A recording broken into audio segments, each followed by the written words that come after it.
Subscribers, new people who are watching, and my friends on Facebook. It is time for a movie review, and I'm of course reviewing The Evil Dead reboot, which came out on April 5th, 2013. Now, just as a heads up, if you have not watched this film, I will be spoiling some of the things, and no, I'm not showing footage from it because I really don't want to get hit with a copyright thing. So if you have not seen it, stop watching the video now. If you're going to wait till the DVD or Blu-ray, or you just don't want to see and you don't care about spoilers, keep on watching and enjoying the video. But before we even talk about the reboot, let's talk about the Evil Dead franchise as a whole. The Evil Dead franchise, before the reboot film, or the fourth film of the franchise, started back in 1981. I know late 70s when it was originally filmed, but I digest. And it showed where you can make a great horror film with a very limited budget, because the budget for the first one was somewhere between $350,000 and $400,000 respectively. And it would launch the careers of Bruce Campbell and Sam Raimi respectively. And as a whole, the first three Evil Deads are probably some of the biggest, if not the biggest, cult film trilogies in the history. Now, of course, not only, like I said, it launched Sam Raimi to superstardom as a director, because he directed all three of the Spider-Man films and the 2009 Drag Me to Hell, which one day I will talk about Drag Me to Hell. Now, as far as for Campbell, he would get to star a lot of B-budget films, a lot of TV shows, and even have his own series, The Adventures of Briscoe County Jr., which was wrongfully canceled, if you ask me. Now, of course, The Evil Dead has also spawned into a media franchise as well, with video games on the Commodore 64, PlayStation 1 and 2 respectively, and also many comic books, particularly the Freddy vs. Jason vs. Ash series, which is, maybe one day we'll see a movie, Freddy vs. Jason vs. Ash, which would be freaking hilarious. Of course, you have the Marvel Zombies vs. Army of Darkness, which I own all of them. Pretty good read. And there was even a musical for The Evil Dead. So yeah, of course, Evil Dead 2, Dead by Dawn, came out in '87, which was a comedy horror, again directed by Sam Raimi, and as a sequel, which also on that as well. Pretty much this. If you don't, go fucking buy Evil Dead 1, 2, and Army of Darkness, aka Evil Dead 3. Because if you haven't, what's wrong with you? Now let's get to the reboot. The reboot came out, like, if I didn't say it earlier, April 5th, 2013. And it made a lot of money. So, let's see. But just to go over the plot, spoiler, here we go.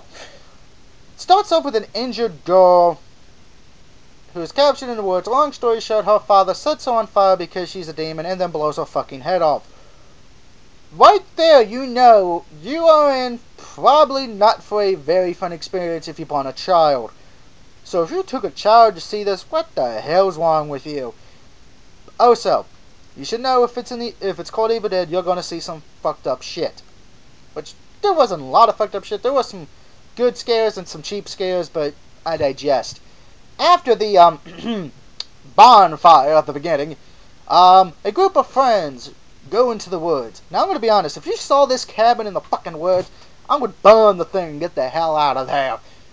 Now the group consists of Alec, Olive Oil, I know I'm mispronouncing her name, I don't care, Maya, Dave, and Natalia. Now, if you take, just as a little tidbit, the first letters of those five names, which would be David, Eric, Maya, Olive, and Natalia, or Nadia, whatever you want to call her, form the word demon. Little known fact. Anyway, back to the main story. They pretty much go up to the cabin because they want to help Maya kick her drug habit, that recently caused her to overdose and die for a few minutes. Olive suggests that Maya will attempt to bail out and they should keep her from leaving, to which they agree, which would be one of the biggest dumb decisions they would ever make.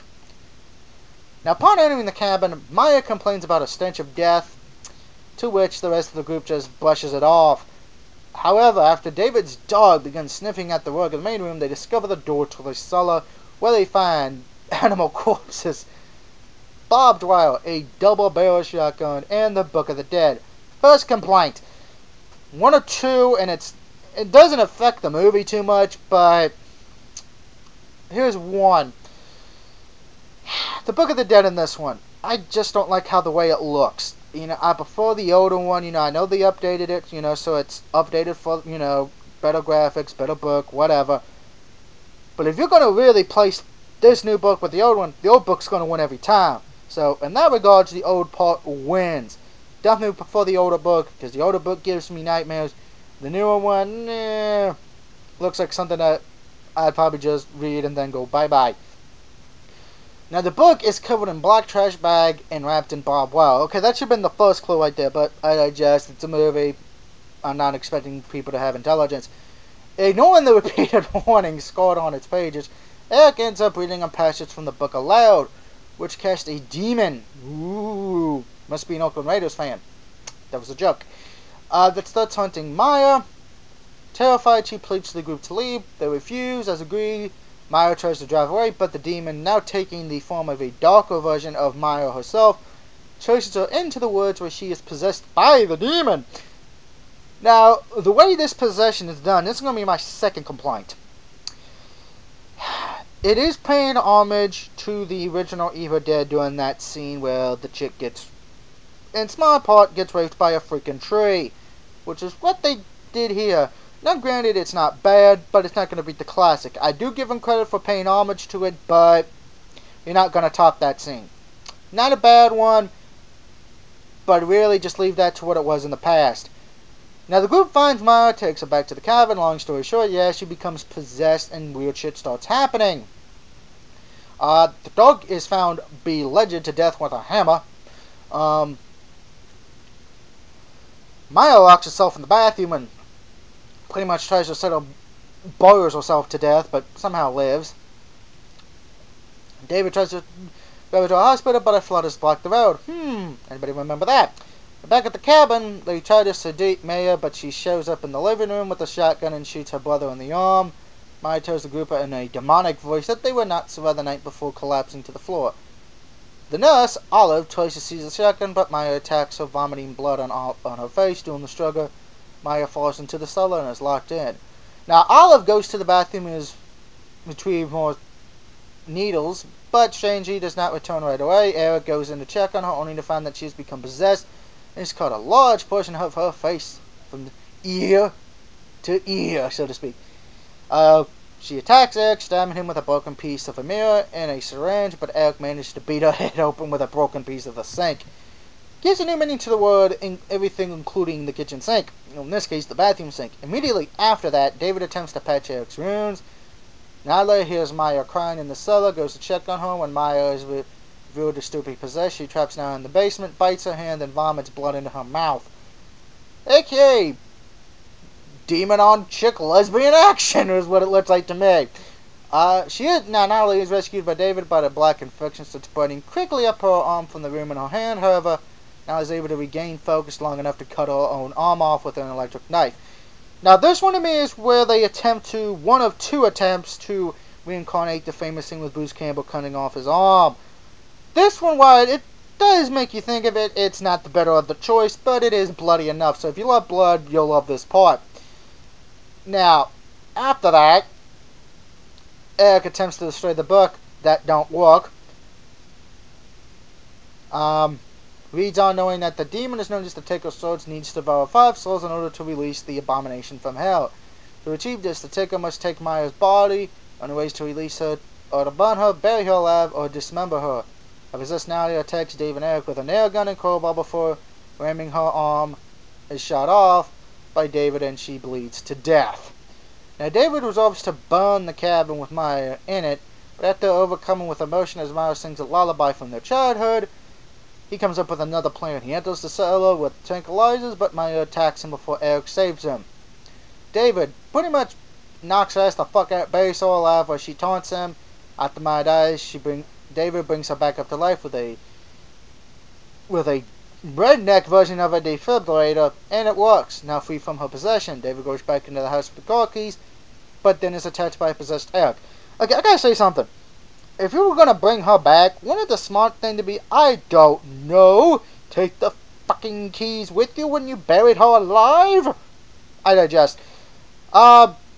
Pretty much after that, David hands Maya the keys, tells her to leave, and locks her out of the house. Eric warns David he's coming before David shoots a gasoline container, lighting the house on fire, killing himself and Eric in the process. So yay! You think it's over. Wrong! Shortly after that, the Abomination, which is probably Paris Hilton's child, comes out, and it's time for the final fight between the Abomination and Maya, respectively. Maya would win this match. Unfortunately, she would lose her hand in the process, having to rip her hand off when it becomes pinned under the Jeep. Now, this one to me feels exactly kind of like how Bruce Campbell cut his hand off, but it's done more graphically, and I actually enjoyed that part a bit. Now, after the battle is over, she wanders away. Unfortunately, apparently she wasn't smart enough to either grab the book or throw the book on a well or something, because the book is shown on the ground and closes it on its own. Now, during the end credits, audio is heard from the original film. Greatly done. And of course, if you stayed after the end, you hear Bruce Campbell say his iconic line, "Groovy," and turns to the audience. Now, let's talk about the cast. Because writing, it's a reboot. You're not going to get everyone to agree. I like how the writing was done, except for maybe one part, and that was the two parts, the book and the rape scene. Granted, they're both okay, but I prefer the older book, and the tree rape scene, it is what it is. You're either going to love it or hate it, or somewhat and be happy with it. The cast is done very well. I enjoyed the cast, particularly the ones who played Maya and David. I'm going to be honest, I did not think Maya was going to live. I thought David was pretty much going to become the new Ash Williams. But I think a lot of people, maybe some people saw it coming. I did not. That is me. Now, of course, that's either near nor there. Now, there is a sequel coming out. There was a rumored sequel. Go figure. But before we get to that, let's get to the release. It was released April 5th in the United States. Now, originally it received an N17 rating, which they had to cut to get to the rated R rating. So, I'm going to take a guess when the Blu-ray or DVD come out, there's going to be a lot of extra deleted scenes. And the film made a buttload of money, made $26 million in its opening weekend. Now, the film has earned a score of 62% on Rotten Tomatoes. If you count that, I mean, if you're watching me, you either disagree or going to agree with my opinion. Now, granted, I will admit there is some parts that are humorous, but not a lot. This one pretty much goes to what a lot of the horror films are now, which is brutal terror, gory scares, and gleefully bloody violence. Now, to the sequel that everyone was wondering. At the SXSW premiere event, it was announced that a sequel is in the works. In addition, Sam Raimi confirmed plans to write Evil Dead 4 with his brother. It was later specified that this film would be Army of Darkness 2. Now, at WonderCon panel in March 2013, Campbell and the director of this one stated that the ultimate plan was for the next Evil Dead 2 and Raimi's Army of Darkness 2 to be followed by a similar film which would merge the narratives of Ash and Maya. Now, I gotta clarify something if you don't read the comic books. The comic books have stated that, or at least Ash has, and even the Book of the Dead, that there are multiple universes. Each universe is different. So that's how they're going to play that off, which if they do, hey, fine. I will gladly watch it. Now, suppose for the score of the Evil Dead.